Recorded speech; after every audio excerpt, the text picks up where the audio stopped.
Warahmatullahi wabarakatuh. Kembali lagi ke channel saya Entok Medan Channel. Halo kawan-kawan sahabat peternak entok seluruh Indonesia. Agar channel ini semakin maju dan berkembang, jangan lupa di like, komen, dan subscribe video ini.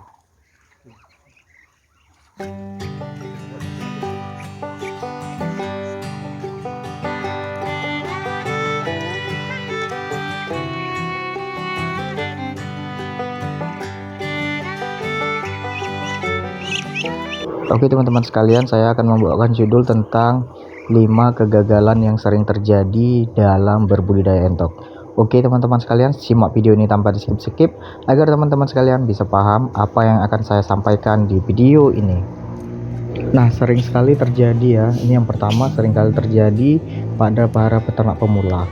Nah, dia awal mulanya itu masih belum memiliki persiapan kandang dan juga ilmu dalam pemilihan indukan ataupun pejantan. Ini satu paket ya, pejantan atau indukan. Nah, dia belum memiliki kandang tapi langsung berani beternak entok dengan membeli indukan dan juga pejantan. Jadi indukan dan pejantan ini juga kita harus memilih teman-teman sekalian, dari segi usia yang matang untuk pejantan ataupun usia yang matang ataupun yang jangkanya panjang yang akan kita ternakkan nantinya. Nah, entok ini itu usahakan kita membelinya yang sudah pernah bertelur ataupun dere yang akan mau bertelur nantinya. Nah, jadi kalau mau bertelur biasanya itu di usia 6-7 bulan. Tapi kalau indukan itu dia sudah pernah bertelur itu di usia 11 bulan, 8 bulan. Nah, itu boleh kita beli teman-teman sekalian. Jadi jangkanya panjang. Ataupun kalau memang sangat sulit sekali didapatkan, beli saja yang indukan yang sudah 3 kali bertelur, itu tidak apa-apa. Entok ini masih produktivitas itu sampai dengan di 3 tahun. Ada juga yang di kandang 5 tahun masih teman-teman. Tapi lebih baik ya kita membeli di bawah 1 tahun semua usianya, agar jangka pemeliharaan kita itu panjang. Nah, begitu pula dengan pejantan. Usahakan membeli itu paling muda di usia 8 bulan sampai dengan maksimal itu 1 tahun. Kalau dia udah 2 tahun memang bagus masih ya, tapi kan hanya 2 tahun atau 1,5 tahun kita pelihara, dia produktivitas pejantannya sudah mulai menurun. Jadi lebih baik kita beli yang usia 8 bulanan saja. Nah, itu biasanya langkah pertama yang biasa dibuat oleh para peternak entok pemula. Itu biasanya kesalahannya di situ karena tidak mengetahui usia berapa yang baik untuk diternakkan. Nah, setelahnya teman-teman sekalian, dalam beternak entok ini juga kita seringkali salah dalam pemberian pakan. Nah, pemberian pakan ini kita dalam pembelian indukan ataupun pejantan, alangkah baiknya teman-teman sekalian itu melihat dulu di kandang sebelum kita beli. Jadi melihat dulu di kandang sebelumnya dia itu pakannya apa. Misalnya dia beli pakannya itu pelet 5-11 dicampur dengan jagung dan pakan alternatif lainnya. Nah, di kandang kita langsung kita ubah dengan pakan yang ada di kandang saya. Contohnya di kandang saya itu kan menggunakan dedak padi dan lembah ikan lele. Nah, itu biasanya nggak mau makan teman-teman sekalian karena dia langsung terjadi perubahan pakan secara signifikan ataupun secara tiba-tiba. Itu biasanya bobot badan entoknya akan mulai menurun sampai 2 minggu 3 minggu itu teman-teman sekalian. Tapi saran saya, kalau kita baru perpindahan anak apal, basor dan juga indukan itu, lebih baik kita tiru dulu pakan yang ada di kandang sebelumnya. Ini khusus bagi pemula sekali nih, awal mula dalam pembelian. Jadi kita berikan pakan sesuai dengan kandang sebelumnya. Nah, kita berikan dulu sampai 1 minggu, sampai dengan indukan dan pejantan kita tadi ini melakukan yang namanya adaptasi sama lingkungan barunya. Nah, setelah 1 minggu dia sudah mulai normal, bolehlah di 2 minggu setelahnya itu diberikan limbah ikan lele, dedak padi yang sudah diolah seperti yang ada di kandang saya. Nanti teman-teman sekalian kalau penasaran dengan cara pembuatannya bisa cek di video-video sebelumnya. Nah, itu bisa dicampurkan juga dengan pakan sebelumnya, dedak padi, menggunakan jagung giling dan juga pur 511. Itu dicampur sedikit. Nanti lama kelamaan sampai dia di usia lebih kurang 1 bulan di kandang, itu sedikit demi sedikit kita kurangi atau kita hilangkan dedak jagung giling dan juga pur 511 nya untuk menghemat biaya kos pakan yang ada di kandang kita, teman-teman sekalian. Jadi kita ubah pakannya dengan pakan yang ada di kandang kita secara bertahap, nggak boleh langsung secara signifikan ataupun diganti secara mendadak.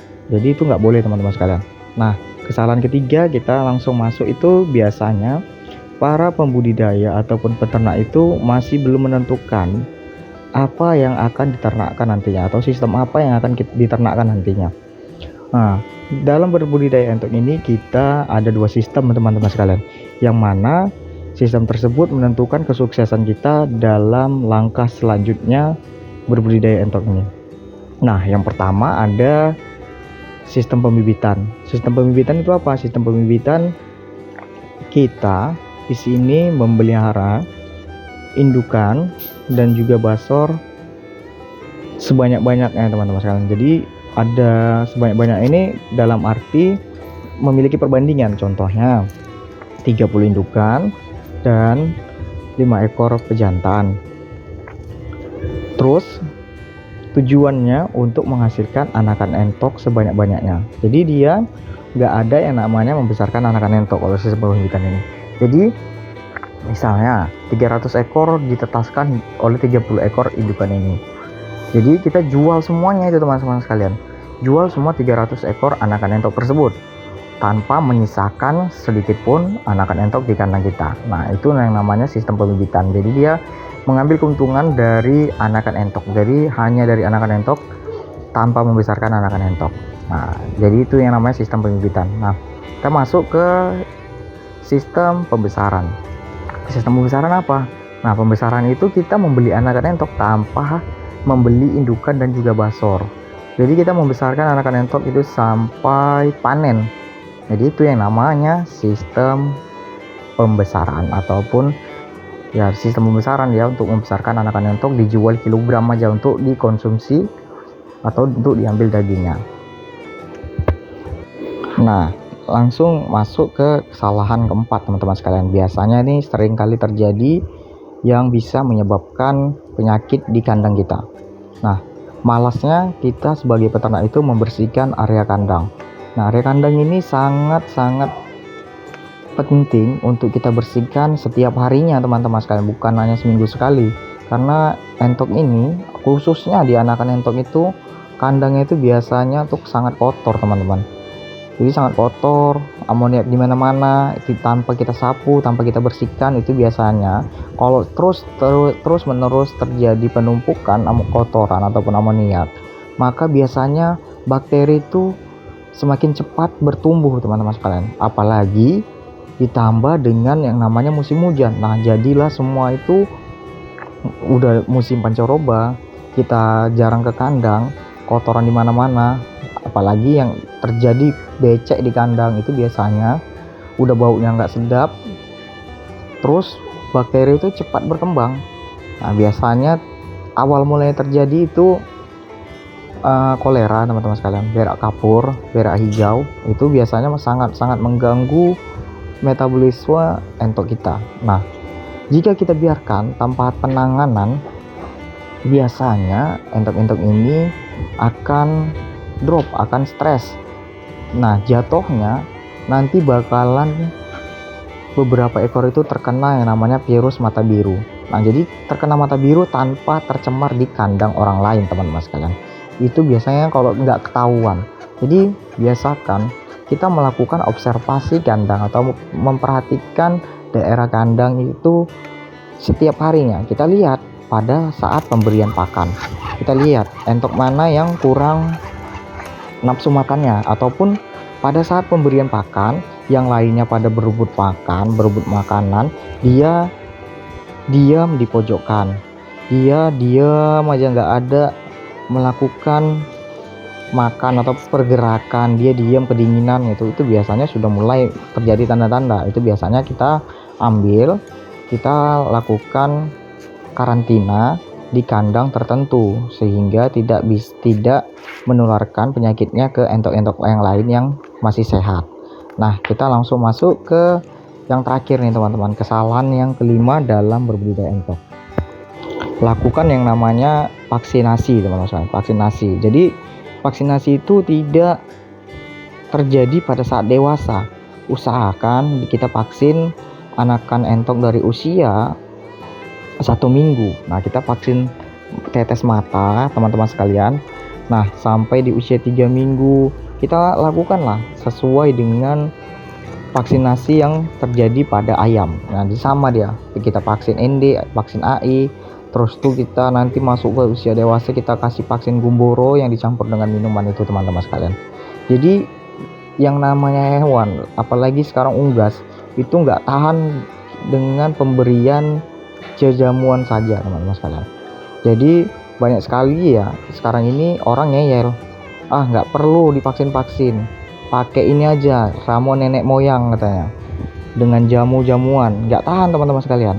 Kalau kita rutin pemberian jamuannya, ya kalau enggak gimana? Jadi lebih bagus kan kita menjaga. Vaksin murah loh teman-teman sekalian dibandingkan dengan 1 ekor basor. Nggak sampai 150.000 harga vaksin. Paling hanya 30.000 itu bisa memaksin 1 kandang. Jadi lebih bagus kita keluar 30.000 daripada habis 10 ekor pejantan ataupun habis 1 kandang. Jadi ya namanya demi kebaikan teman-teman sekalian dalam berbudidaya entok, apalagi yang pemula, jangan nanti sudah beli banyak-banyak, udah beli bejantan, udah beli kandang yang banyak, udah buat kandang, magari kandang, ternyata dari tahun pertama entoknya terkena virus mata biru. Jadi belum apa-apa semangatnya udah runtuh, apalagi mental tempe, belum apa-apa udah nyerah kan gitu teman-teman. Ya alangkah baiknya diikutin saja 5 kesalahan yang wajib teman-teman sekalian antisipasi agar budidaya entoknya jadi ladang usaha ataupun ladang cuan yang akan menghasilkan uang di masa depan. Nah, jadi vaksinasi tadi itu sangat bagus sekali jika kita kombinasikan dengan pemberian jamuan lebih kurang ya, sekurang-kurangnya itu 1 bulan sekali teman-teman sekalian. Jadi 1 bulan wajib 1 kali lah kita beri jamuan, ataupun pada saat musim hujan. Ini hujan nih terus menerus nih dari pagi sampai malam. Kemarin sampai di Medan nih ataupun di Binjai ini ada terjadi kebanjiran di beberapa titik. Jadi ya kita sebagai peternak itu harus lebih berhati-hati. Kita berikanlah jamuan seperti jahe, kunyit, itu kita tumbuk kan. Itu kita bisa campur ke tempat minuman agar metabolisme entok kita itu tetap terjaga, daya tahan tubuhnya meningkat walaupun musimnya musim hujan. Nah, walaupun entok kita ini memang hewan yang diciptakan untuk tahan dengan cuaca ekstrim seperti itu, karena dia kan memang entok ini kan hewan air, beda dengan ayam. Jika terkena hujan terus menerus tanpa kandang, maka ayam akan langsung drop. Berbeda dengan entok teman-teman sekalian. Kalau terjadi hujan terus menerus, maka walaupun banjir kandang kita itu tadi, ya nggak akan yang namanya, kalau entok yang sudah masuk usia 5 bulan itu nggak akan ada yang namanya entok tenggelam teman-teman sekalian. Jadi entok ini memang didesain untuk berenang karena dia memiliki selaput renang di kakinya. Nah, jadi jangan takut dalam berbudidaya entok, apalagi saya sudah menjelaskan 5 kesalahan yang wajib diantisipasi dalam berbudidaya entok. Nah, jadi untuk teman-teman sekalian yang ingin memesan entok jumbo itu ready teman-teman sekalian. Nah, tapi ya memang harga entok jumbo ini di atas entok jenis lokal. Nah, jadi kalau mau beli bisa nanti saya berikan nomor WhatsApp, ada beberapa orang yang sudah menanyakan untuk sekitaran Medan Binjai ataupun Aceh, Pekanbaru, Palembang, Padang, itu saya siap kirim dengan ongkos kirim yang nanti akan kita sepakati sesuai dengan harga yang ada di terminal bus, ataupun teman-teman sekalian bisa menyiapkan travel yang bisa jemput ke kandang lah. Kalau saya nanti kadang-kadang waktunya nggak sempat juga teman-teman sekalian.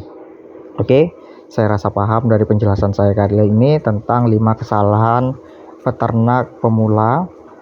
Nah, juga tata cara beternak entok agar teman-teman sekalian tidak rugi dalam awal memulai karir berbudidaya entok dari sistem pembibitan maupun pembesaran. Oke, sekian dulu dari channel Entok Medan. Assalamualaikum warahmatullahi wabarakatuh.